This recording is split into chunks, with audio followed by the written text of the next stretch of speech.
लखनऊ, भारत के सबसे बड़े राज्य उत्तर प्रदेश की राजधानी।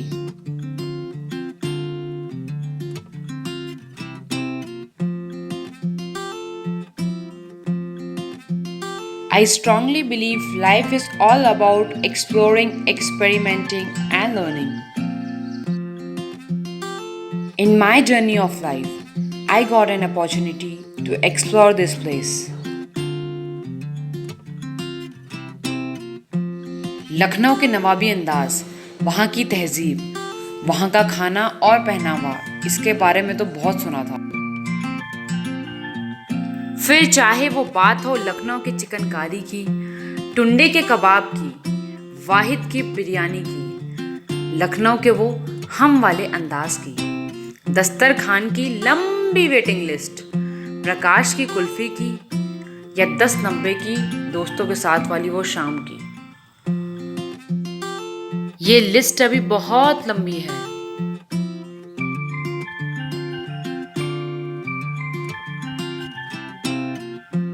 My journey in Lucknow started when I took admission in Baba Saheb Bhimrao Ambedkar University for Masters. Although pandemic did not give us much opportunity to explore the city. Because of pandemic, I could not gather much footage as things were restricted. Covid ने हमें सिर्फ 7-8 महीने दिए नए दोस्त बनाने के लिए, इस जगह को समझने के लिए और फेस टू फेस इंटरेक्शन के लिए। काफी समय बाद मौका मिला कैंपस में एंटर करने का, पर वो दोस्ती और चहल पहल कहीं गुम सी थी।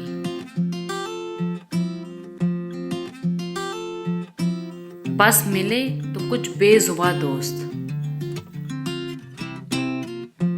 ये तालाब देख के बस दोस्तों के साथ वाला फोटो सेशन याद आ रहा था।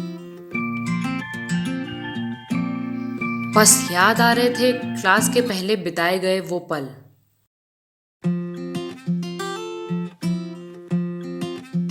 कैसे अनएक्सपेक्टेड ब्रेक मिलने पर यहाँ खड़े होके हम सारे खुशियां मनाते थे। कभी कभी तो लंबे नेवर एंडिंग डिस्कशन चलते थे कि आज कैंटीन जाना है, आंटी के यहाँ पराठे खाने जाना है, दद्दू की चाय पीने जाना है या फिर जिम जाना है।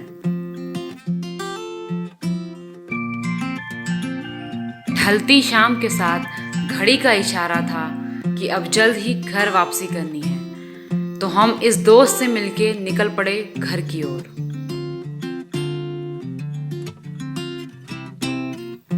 Although there was restriction of time, however, I came far away from my home, so how could I go back without visiting some place in Lucknow? As I reached to my destination, I found an amazing artist. These cute little pieces were created within minutes. And the person working on these was a 70-80 years old man.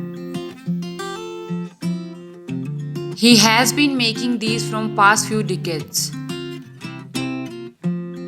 In cycle और rickshaws की ये खासियत थी कि ये एक single wire से बने थे और इनमें एक भी जोड़ नहीं था। अंकल से कुछ चीजें खरीदने के बाद हम सीधा पहुंच गए खाने के लिए।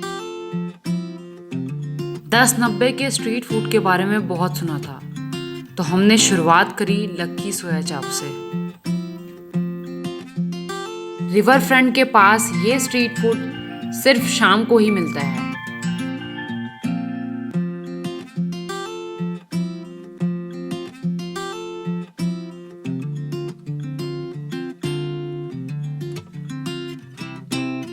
चाप के बाद बारी थी कुछ तंदूरी मोमोज की। इतने सारे स्नैक्स के बाद एक बार लखनऊ को अलविदा कहने से पहले हम चल पड़े रिवर फ्रंट की तरफ एक छोटी सी वॉक के लिए। अगले दिन के ढलते सूरज के साथ फाइनली लखनऊ को अलविदा बोलने का समय आ गया था। बहुत से मिक्स इमोशंस थे मन में कि कॉलेज की जर्नी यूं ही खत्म हो गई, न कॉलेज को अलविदा कह पाए और ना ही दोस्तों को। बस दिल में एक ही बात थी कि ये सफ़र यूं ही चलता रहे और हम आगे बढ़ते रहें अपनी अगली मंजिल की ओर। लखनऊ से बस एक ही बात कहनी थी, काफ़ी कुछ सिखा गए दोस्त, फिर मिलेंगे जल्द ही।